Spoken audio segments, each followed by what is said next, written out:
제가 이제 이번 주부터는 신명기의 시작입니다. 민수기, 신명기. 신명기는 성경의 5번째이자 토라의 마지막 책입니다.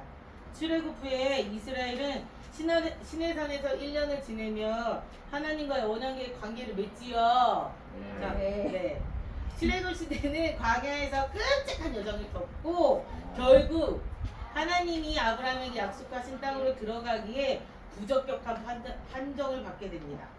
신명기는 모세가 새로운 시대 앞에서 새로운 세대, 이제 우리 세대 말고 그 다음 세대 앞에서 토라를 설명하는 장면으로 시작이 됩니다. 간단하게 이제 제가 맡은 그 문문을 요약을 하자면 이게 써야 될 거예요.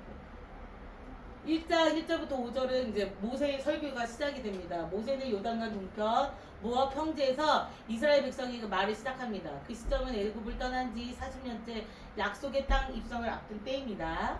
6절부터 18절은 시내산 이후의 여정과 리더를 세우게 되는데 그 알죠? 그 10부작, 100부작, 1000부작을 세우게 되는 게 이때인가? 그죠? 여튼 이때 리더를 세웁니다. 모세가 힘들다고 얘기해가지고 이렇게 리더들을 세우게 됩니다.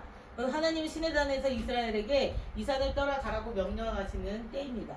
가네스바와 정탐권 사건으로 백성이 가나안 땅을 정탐하고자 제안했고 12명의 정탐꾼이 파견되지요. 그래서 땅은 좋았지만 백성들은 두려워해서 하나님을 신뢰하지 않았습니다. 그 결과 하나님은 출애굽 세대가 약속의 땅에 들어가지 못하고 광야에서 죽도록 하십니다. 엄마 아빠 세대 못 들어가고 너희들이 들어가게 되는 거죠. 오직 여호수아와 갈렙만이 가나안에 들어갈 것을 허락을 받게 됩니다. 2장은 1절부터 23절까지 에돔, 모압, 암몬과의 평화적 이동을 말해주고 있습니다. 하나님은 이스라엘이 에서의 자손, 롯의 자손의 땅을 침범하지 말라고 하십니다. 다 치고 들어가! 이러지 않으셨어요. 이들은 친족 민족이므로 전쟁 없이 지나가야 했고 필요한 것은 돈을 주고 사야 했습니다. 22장 24절부터 3장 11절까지는 요단 동편 정복을 얘기하고 있어요. 헤스본 왕 시온과 바산 왕 오게 대해서 하나님은 시온 왕과의 전쟁을 명령하셨고 이스라엘은 그를 물리치고 땅을 차지합니다. 이어 바산 왕도 무찌르고 그 땅도 차지합니다. 바산 왕 옥은 거인이었고 그 철친대는 그 거대함을 상징해주고 있습니다. 3장 12절부터 20절은 요단 동편 땅을 분배하는 내용으로 나와 있습니다. 루벤, 갓, 므낫세 반지파에게 시온과 옥의 땅을 분배합니다. 그러나 그들은 요단강을 건너 전쟁에 참여한 후에야 정착할 수 있었다는 내용입니다. 3장 21절부터 22절은 여호수아에게 주는 격려로서 모세는 여호수아에게 하나님께서 이방 왕들을 멸하신 것처럼 가나안의 왕들도 이기게 하실 것이라며 두려워하지 말라고 격려합니다. 이렇게 간단하게 요약을 해봤습니다. 잘 모르겠으면 다시 한번 성경을 읽어보시기 바랍니다. 이번 주 토라 포션의 제목은 무엇일까요? 학생부 카톡에 올렸잖아요. 네. 카톡이 없어요. 카톡 없어요? 없는 아이가 있어요. 아 그렇군요. 이번 주 토라 포션의 제목은 드바림입니다. 드바림은 문자적으로 말씀들을 의미합니다. 말씀들 또는 이야기들이라는 뜻이에요. 여기서 문제! 희찬이도 문제. 자, 신명기는 히브리어로 무엇일까요? 신명기는 손 들고 하셔야죠. 네, 드바림 맞췄습니다. 있습니다. 신명기는 말 그대로 드바림, 다바림이라고도 하는데 말씀들, 이야기들을 의미하고 있습니다. 잊어먹지 않겠네. 하지만 이 단어는 단순히 말이 아니라 하나님의 역사 속에서 해석된 말, 곧 기억된 역사에 대한 책임의 말을 의미한다고 합니다. 모세는 요단 동쪽 가나안을 앞두고 이스라엘에게 지난 40년의 여정을 회고하며 설교를 시작하고 있어요. 히브리어로 디베르 말하다는 단순한 설명이 아니라 권위 있는 전달, 즉 선포된 계시를 의미하고 있습니다. 저 신명기 시작하면서부터 궁금했던 게 있는데 왜 신명기 1장 1절부터 모세는 지명을 나열을 했을까? 뭐라고 했더라? 거기 지금 성경책이 없었는데 1장 1절을 읽어주실래요? 누가? 이곳이 모슈가 아르덴과 너편고 파린과 토펙과 라반과 하츠룩과 디스하바에 있는 아르바 광야에서 모든 이스라엘에게 말하였던 말씀들이다. 그래서 모세는 어디 있을까요 지금? 어디 있어요? 없어. 어디 모세가 아르덴 모르겠지? 건너편에 있어. 네. 모압 평지. 그 모압 평지라고 딱 얘기하자고 왜 이렇게 많이 얘기를 했는지 너무 궁금한 거예요. 지명을 굳이 나 왜 다 얘기했을까? 이제 왜인지 궁금해서 찾아봤거든요. 아시는 분? 저요. 네. 이순신. 네, 그럴 줄 알았어요. 땡. 저요. 네. 되게 길잖아요, 신청기가. 네, 네. 여기서도 말하고, 그러니까 하루에 다 말한 게 아니라 여기서도 말하고, 그 다음 날은 여기서 말하고 이러잖아요. 네, 땡이에요. 뭐였냐면 제가 네, 이순신 땡이에요. 거북선. 네, 땡이 땡이에요. 왜냐면 유대교 역사상 가장 영향력 있는 성경 주석가 중 한 분인 랍비 라시가 이 지명들이 단지 위치를 나타내는 것이 아니라 이스라엘 백성의 과거 죄들을 상기시키는 죄들을 상기시키는 암호적 표현이라고 주석한대요. 바라는 정탐꾼 사건을 말하는 거고 하세롯은 고라의 반역을 말하는데요. 민수기 16장. 그리고 거기 또 디사합도 나오는데 송아지 사건을 말한다는 거예요. 처음 알았어요. 그래서 그 지명을 말하는 거였구나. 모세는 장소를 통해서 직접적인 야 니네가 다 죄지었어 이렇게 비관하는 게 아니라 죄의 기억을 상기시켜준다는 거예요. 니네가 그때 그 지역에서 그런 일을 했어. 그러니까 그걸 잘 기억해 이렇게 하는 거예요. 이것은 히브리적 가르침의 특징이라고 해서 토크하하라고 하는데 이거 이렇게 토크하라고 하는데 권면경고라고 해서 사랑하면서 행해져야 하며 치욕을 주지 않고 회개를 유도하는 지혜로운 방식이라고 합니다. 다들 아시겠지만 모세는 이미 알려진 율법을 다시 또 말하게 됩니다. 이스라엘은 광야에서 완전히 새로운 세대가 되었죠. 한 세대가 죽고 한 세대가 다시 이제 남게 되었는데 출애굽 당시 성인 세대는 모두 죽고 요단강을 건널 자들은 출애굽의 기억이 없는 세대입니다. 그래서 기억, 이 자코르는 단지 과거 사건의 회상이 아니라 지속적인 책임 계승을 의미한다고 합니다.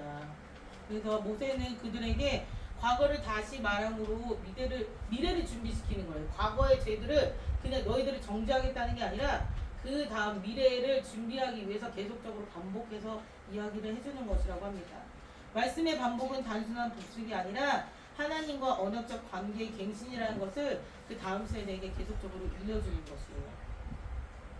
그리고 신명기 1장 26절부터 28절에서는 정탐 사건 당시 백성의 불신과 불순종이 다시 언급이 됩니다.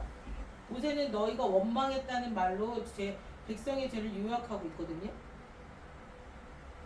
뭘 하나씩 읽어. 테라 누구, 속삭이다, 투덜거리다. 공동체 안에서 공동체를 안에서부터 무너뜨리는 불신의 언어라고 합니다. 이 연애에 대한 하나님의 응답은 무엇이었을까요? 불신하고. 저요. 네, 이순신. 모세는 동용아. 네, 땡. 이 언어에 대한 불평 불만에 대한 하나님의 응답. 징계. 네, 또. 이 사람들에게. 물병. 네. 가나안의 제일 쉽게 가나안 땅 앞에서 막 불평불만 했잖아요. 그래서 하나님이 뭐라고 하셨을까요? 바로 징계하진 않았죠. 뭐라고 했죠? 말씀. 못 들어가. 오, 딩동댕. 저요. 제일 단순하게 생각하면 돼요. 너희는 신명기 1장 35절 말씀에 너희는 들어가지 못하리라. 여호와께서 너희의 말소리를 들으시고 노하사 맹사여 이르시되라고 이렇게 되어 있거든요. 1장 34절 말씀에. 근데 다른 번역본에는 노하사가 진노하셔서라고 번역이 되어 있습니다. 진노는 단순히 파괴가 아니고 그냥 다 끝이 아니고 관계 회복을 위해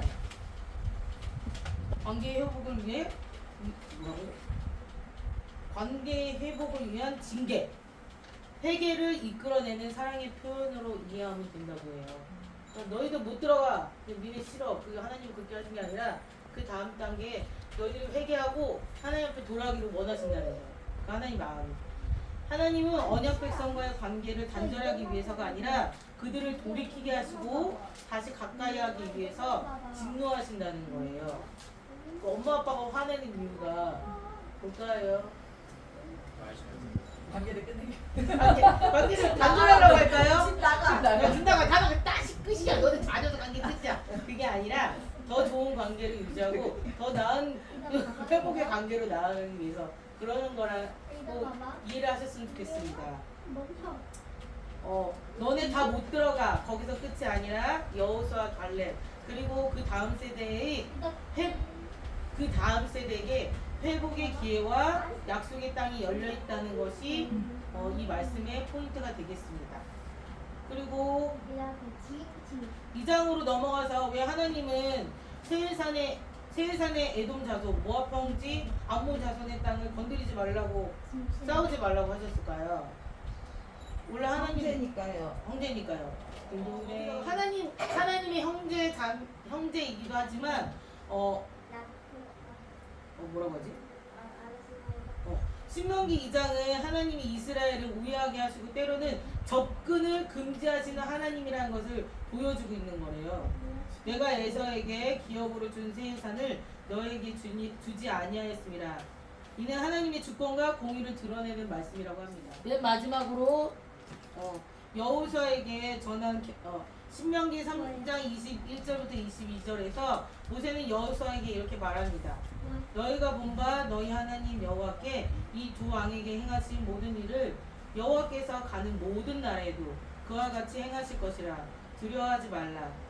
여기에서 나타나는 리더십의 전술, 리더십을 전하는 것은 훈련이 아니라 하나님의 행하신 일을 눈으로 직접 보는 것을 기반으로 한다는 것입니다. 여호수아는 단지 명령을 받은 자가 아니라 하나님의 손길을 직접 목격한 증인으로 준비된 사람입니다. 이 말은 신앙의 유상은 단지 가르침이 아니라 삶으로 보여주며 이어져야 함을 강조한다고 볼 수 있겠습니다. 말씀을 마무리하겠습니다. 히브리어 드바림은 과거의 말씀이나 모세 시대 율법이 아니라 지금 나에게 주시는 살아있는 말씀이라는 겁니다. 시간은 그냥 이게 계속 반복되고 순환되는 게 아니라 그 반복을 통해서 이렇게 상승한다는 거예요. 그러니까 하나님의 시간은 그렇다는 거예요. 우리의 시간은 계속 여기에 머무르고 있는 것 같은데 하나님의 시간은 계속 돌아서 올라간다는, 상승한다는 의미가 있습니다. 다시 듣는, 그러니까 우리가 계속 말씀을 또 읽고 하잖아요. 읽을수록 말씀이 계속 새롭잖아요. 그래서 하나님의 시간표 가운데 우리가 계속 올라가고 상승하고 있다는 것도 의미할 수 있겠습니다. 다시 듣는 율법은 같은 말이 아니라 더 깊이 이해된 말씀이며 새로운 책임의 부르심이라는 것입니다. 이상 마치겠습니다. 문제 없어요 이제. 문제는 없고 이제 적용하시고 한 주간 잘 보내보시기 바랍니다. 감사합니다. 네.